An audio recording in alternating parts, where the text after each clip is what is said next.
Obrigado, Juliana. Em primeiro lugar, cumprimentar aqui meus colegas de painel, doutora Clarissa, doutor Sérgio, né, doutora Juliana, Alexandre. Muito obrigado pelo convite do IBRAM. Sempre uma satisfação estar aqui, né, falando sobre os temas de interesse do setor mineral, né? E hoje me coube aqui tratar um pouco dos aspectos relativos à reforma tributária, né? A gente está falando da emenda constitucional número 132, né, do PLP número 68, né, que o governo apresenta, né, ao Congresso Nacional a sua proposta de criação do IBS, da CBS, né, e também do imposto seletivo, e o PLP mais recente, né, que é o número 108, que trata de outras questões sensíveis, né, mas principalmente dos créditos acumulados de ICMS, né, que interessa muito aos exportadores, principalmente na transição até 2033, né, para um novo modelo.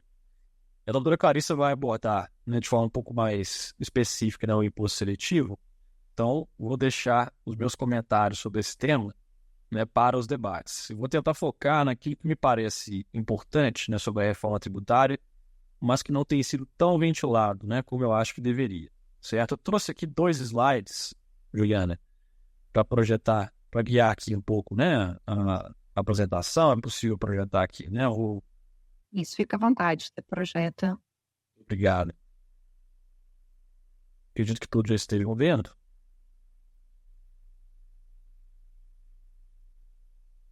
Então, vou passar aqui, né, com relação ao panorama geral. Então, basicamente, nós temos aqui, né, os tributos atuais, PIS, COFINS e IPI, sendo substituídos, né, na reforma tributária pela CBS, né, Contribuição sobre Bens e Serviços, o ICMS e o ISS sendo substituídos pelo IBS. Né? A CBS será gerida, né, pela Receita Federal, o IBS por um comitê gestor formado pelos municípios, né, parte dos municípios e por todos os estados. Teoricamente seriam tributos iguais, né, mas logicamente, havendo administrações tributárias diferentes, espera-se também que haja diferenças de interpretação, né, sobre as regras de incidência desses 2 novos tributos. Né? E a gente tem ali o imposto seletivo, né, que vai ficar nas mãos da União, teria um suposto caráter extrafiscal, né? A doutora Clarissa abordará esse aspecto, e a contribuição estadual sobre primários semi-elaborados, né, que foi uma forma dos estados, como por exemplo Goiás, né, Pará, Mato Grosso do Sul, que ao longo do tempo criaram artificiosamente, né, um ICMS disfarçado de uma suposta contribuição estadual, né, cobrado inclusive sobre exportações, e que, sendo o ICMS, que será extinto, né, até 2033, ficariam também sem essa contribuição, né, que está atrelada aos incentivos do ICMS e à própria imunidade do ICMS sobre exportações dos estados. Então, foi uma contrapartida, né, exigida por algum desses estados, sobretudo Goiás, né, com o Fundeinfra, para que apoiassem a reforma tributária. Quer dizer, é uma forma de manter, né, essas contribuições, entre muitas aspas, né, a fundos estaduais, mesmo após a extinção do ICMS. Então, essas contribuições restritas a 2043 permanecem na forma como existem hoje, né, pós-reforma, e restrita a alguns estados. Né? Há um debate sobre quais estados poderiam cobrar essas contribuições, mas de uma forma preliminar, e para não gastar muito tempo aqui nessa fala inicial, que é mais sumária, né, Juliana? Eu diria aqui que são esses 4 estados. Né? Os pontos críticos para a mineração que eu gostaria de abordar aqui com vocês, né, se dividem em 5 aspectos. Eu diria que o primeiro aspecto, incidência sobre investimentos. O segundo, restrições à não cumulatividade. O terceiro, a CEFEM e a TCRM na base de cálculo de IBS e CBS. O quarto, regras de, vamos chamar, transfer price interno, né, coisa que é inédita, né, para fins de tributação do consumo, dessa forma como implementada no Brasil. E a questão que eu mencionei no início do aproveitamento do saldo credor de ICMS após 2033, né, que interessa intensamente aos exportadores e, por consequência, à mineração também. Né?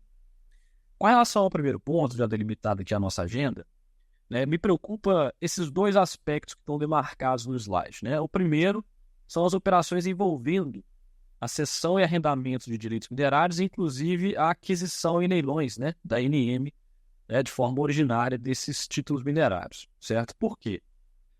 Nos termos da emenda 132, IBS e CBS vão incidir sobre operações com bens e serviços, certo? E entre os bens cujas operações podem ser já o faturador do IBS da CBS, estão os direitos, né? Então, quer dizer, operações envolvendo direitos, né, do ponto de vista teórico, estariam submetidas à incidência de IBS e CBS. Qual que é o problema? Nós estamos diante de uma tributação que é sobre o consumo e não sobre o investimento.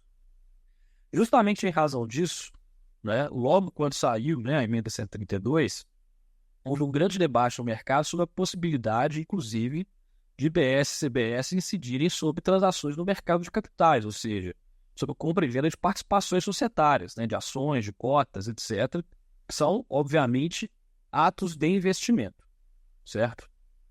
E o governo, assim como outros países o fizeram também, né, que adotam o IVA como tributo sobre o consumo, né, afirmou que criaria regras especiais de desoneração, né, sobre essas situações que tratassem de investimentos. Né, no mundo afora, né, em que o IVA não é tão constitucionalizado como sempre foi no Brasil, né, e agora também com a emenda 132, a gente está falando de regras de isenção, certo? Agora, com o PLP 68, que o governo apresenta, né, para criar o IBS e a CBS, especificamente nesse aspecto, né, das operações com participações societárias, foi determinada uma regra de não incidência. Parece uma terminologia, uma questão semântica, né, ou seja, isenção, não incidência. Mas quando o PLP fala em não incidência, ele está simplesmente explicitando a falta de competência, né, que o legislador possui para cobrar IBS e CBS sobre operações com participações societárias, né? E ele passa, então, a arrolar outras hipóteses de não incidência que também estão fora, portanto, da competência, né, legislativa para criar o IBS e a CBS. Entre elas, a relação de emprego, né, entre o empregado, né, naturalmente, e o seu empregador. Ou seja, por mais que ele pudesse, numa acepção ampla, estar caracterizado uma espécie de serviço, né, não é esse tipo de serviço que caracteriza consumo, né, para fins de IBS e CBS. Tá? Então, quer dizer, quando o PLP traz a hipótese de não incidência, ele está explicitando aquilo que, apesar de envolver operações com bens, direitos e serviços, não é consumo, e sim outros tipos de relações e que, portanto, estão fora da competência do legislador para cobrar o imposto, né, e a contribuição. E da mesma forma, ou seja, se há uma não incidência constitucional, portanto, né, sobre investimentos, naturalmente que comprar direitos minerários, seja de outro minerador ou em aquisição originária da agência, se trata naturalmente de um ato de investimento e não de um ato de consumo de um direito. Daí que essa operação não devesse estar sob a incidência de IBS e CBS, sob pena de violação, né, naturalmente, à própria emenda constitucional número 132. Então, esse é um aspecto. E o segundo aspecto é que o acesso à propriedade, né, à superfície, ao imóvel de terceiros, né, para fins de investimento em mineração é tão importante quanto a compra do próprio direito minerário. Mas, apesar disso, né, esse investimento relacionado à aquisição de direitos, né, sobre a propriedade de terceiros, a servidão mineral é um exemplo disso, também será onerada por IBS e CBS, contrariamente à lógica de desoneração dos investimentos. Né? Então, chama atenção aqui a dois aspectos importantes para o investimento mineral. Né? O segundo aspecto, né, restrições à não cumulatividade, o pilar dessa reforma tributária é garantir, em virtude, né, de uma alíquota mais alta, de uma base mais ampla de incidências, totalidade dos créditos sobre as operações anteriores, certo? Ou seja, se não houver direito a essa totalidade dos créditos das operações anteriores, esse modelo não para de pé, certo? Ocorre que a emenda número 132 criou uma única exceção a essa ampla apropriação de créditos, que são as aquisições chamadas na Constituição de uso e consumo pessoal. Nós alertamos à época que isso seria um problema, né? E, de fato, o PLP número 68 confirma esse problema, né? Especialmente na parte em que trata daquilo que a doutrina chama de fringe benefits, ou seja, aquilo que supostamente seria um salário indireto, ou seja, são aquisições que a empresa faz para destinar utilidades aos seus empregados, aos seus diretores, aos seus conselheiros, etc, etc. Exemplo disso é, a empresa compra um serviço de telecomunicação e fornece, né, esse serviço aos seus funcionários. Adquire veículos e fornece os veículos aos seus funcionários. Compra um plano de saúde e destina o plano de saúde aos seus funcionários. Né? Quer dizer, essas aquisições que muitas vezes decorrem, inclusive, de obrigações normativas, né? Como é o caso de acordos e convenções coletivas, e que até mesmo para fins de crédito de PIS e COFINS são admitidos créditos, né, dessas contribuições sobre essas aquisições hoje, ainda que pelo CARF, né, e parcialmente pela própria Receita Federal, nos termos do PLP número 68, não gerarão créditos de IBS e CBS, em afronta à não cumulatividade ampla que tem sido propagada pelo governo. Então, um ponto de atenção aqui, né, em relação a restrições à não cumulatividade. Sobre o terceiro aspecto, quer dizer, também pilar dessa reforma é a transparência, ou seja, que o consumidor saiba qual que é a carga, né, que está na nota fiscal, uma vez que haveria ali uma identidade entre a carga total e o valor nominal do tributo destacado na nota. Essa é a premissa, inclusive pelo princípio da transparência. Porém, CFE e TFRM, de acordo com o PLP número 68, estarão na base de cálculo de IBS e CBS, contrariamente a esse critério de transparência e acarretando novamente as discussões que já conhecemos sobre o efeito cascata, né, de tributos sobre tributos.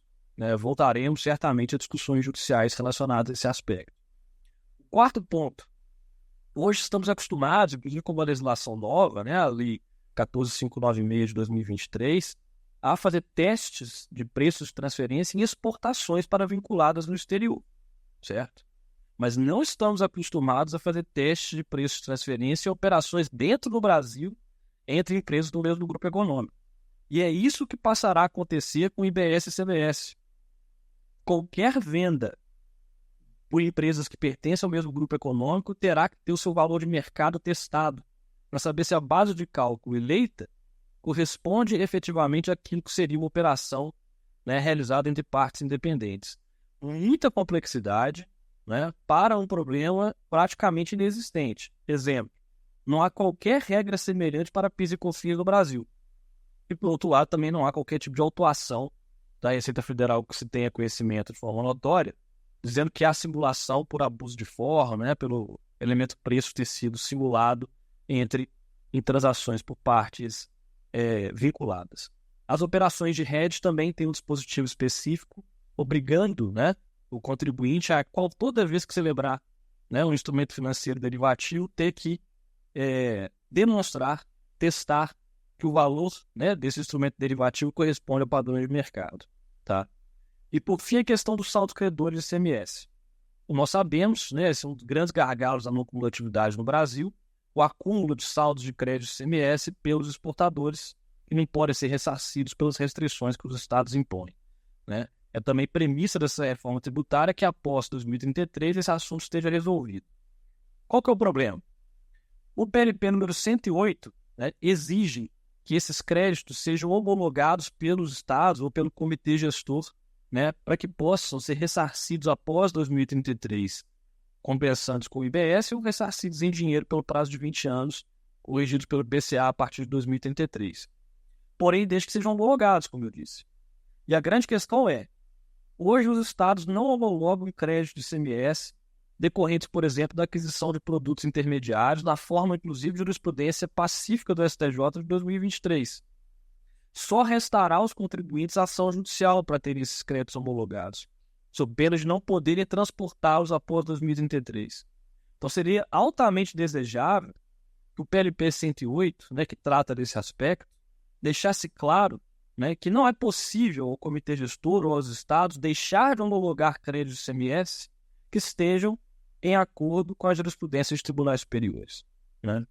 E, por fim, o último aspecto. Os créditos que sejam homologados podem ser transferidos para compradores, né, interessados em usar esses créditos. Mas esse comprador de créditos acumulados de ICMS pós-2033 apenas pode usar o crédito ICMS para compensar o seu próprio IBS. Tá? Seria altamente desejável, né, isso diminuiria inclusive o deságio dessa transferência de crédito ICMS pós-2033, que o comprador pudesse também ser ressarcido em dinheiro. Isso faria com que o mercado financeiro transformasse esses créditos de ICMS, na verdade, em títulos financeiros que seriam transacionados, objetos, inclusive, de fundos de investimento, né? E, naturalmente, isso aumentaria a demanda, né, e a atratividade por esse tipo de ativo. Né? Então, se a gente quer dar efetivamente liquidez esses créditos de ICMS que são transportados pelos exportadores pós-2033, são importantes esses ajustes, né, no PLP 108. Era isso, Juliana, volta a palavra para você. Muito obrigado.